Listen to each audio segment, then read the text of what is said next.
Ustadz, dalam kitab Syarah Kasyfus Syubhat Syekh Ibnu Utsaimin disebutkan bahwa Nabi Nuh alaihissalam adalah rasul pertama dan malaikat Israel bukan penjabut nyawa, melainkan malaikat maut. Penjelasannya,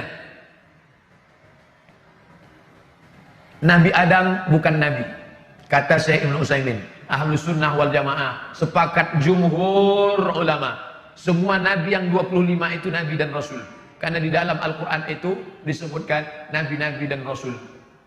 Kenapa cuma Adam, Idris, Nuh, Shalih, Ilyas, Ilasa sampai 25? Karena hanya 25 nama itulah yang ada dalam Quran. Tapi itu bukan batasan, tapi itu sebagai example. Sepakat jumhur ulama bahwa nabi-nabi dan rasul adalah yang 25 itu.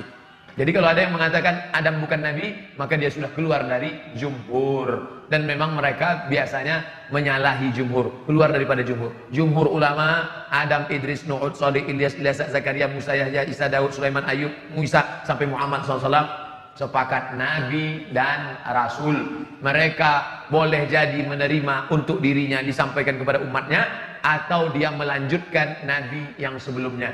Maka Adam tidak diperselisihkan jumhur bahwa dia nabi dan rasul. Baca tulisan itu dalam buku-buku tauhid, karena tauhid itu objek kajiannya tentang 6: Allah, malaikat, nabi, hari kiamat, kiamat, takdir. Tentang nama malaikat tidak ada dalam hadis namanya Israel, tak ada. Lalu bagaimana dengan lagu bila Israel datang memanggil?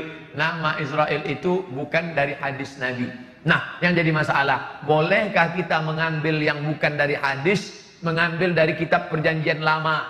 Maka jika dia tidak terkait tentang masalah Allah, masalah akidah, boleh. Contoh, Imam Ibnu Katsir yang ahli hadis dan ahli tafsir, yang punya tafsir Al-Quranil Azim tentang umur Nabi Ibrahim saat anaknya lahir.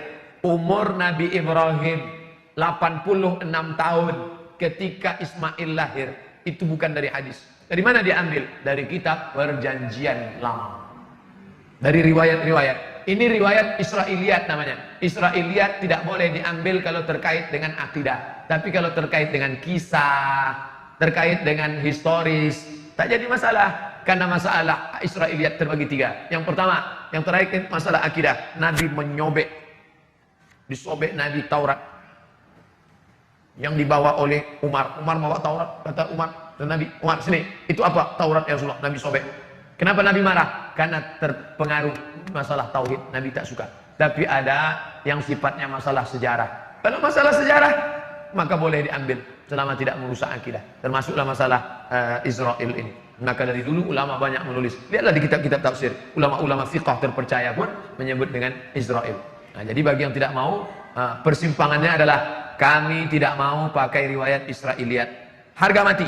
Yang satu mengatakan Israiliyat pun boleh dipakai kalau hanya dalam kasus masalah historis sejarah. Ketika bulan Ramadan, kenapa masih ada orang yang berbuat mungkar? Padahal setan kan dibelenggu. Futihat abwabus sama, dibuka pintu langit. Futihat abwabul jannah, dibuka pintu surga. Wa ghulliqat abwabun nar, dikunci pintu neraka. Wa suffidat asyayatin, setan-setan dibelenggu. Saya orangnya suka penasaran. Ini hadis setan dibelenggu. Kenapa rumah makan setan tetap buka? Yang Ustaz masuk rumah makan setan, kakinya kelihatan, wajahnya enggak. Rumah makan hantu. Ghost restoran. Kenapa setan tetap ada?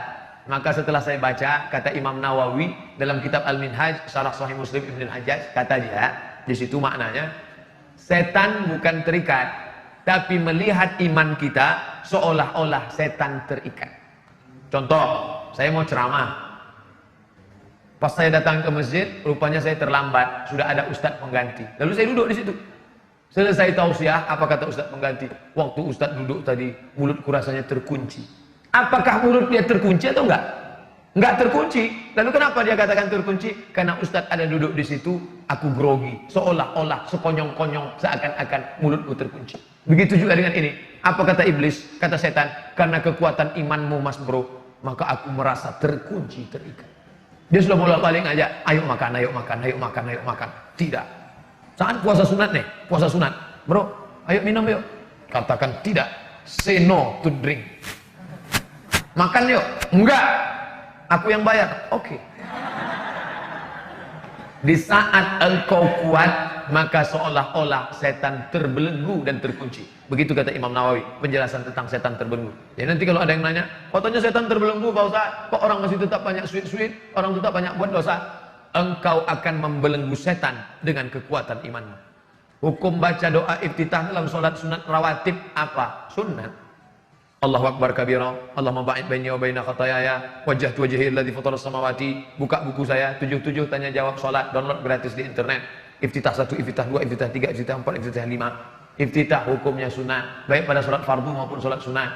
Tapi kawan saya cepat betul salatnya Pak Ustaz. Allahu Akbar. Allahu Akbar. Dia enggak baca iftitah. Dia cuma baca Fatihah saja. Jadi iftitah saja, Fatihah saja sah. Baca Fatihah saja sah.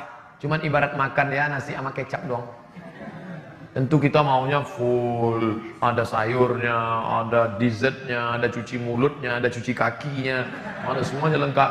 Maka dia ada iftitahnya, ada ayatnya panjang, tasbihnya lengkap, tumakninahnya mantap.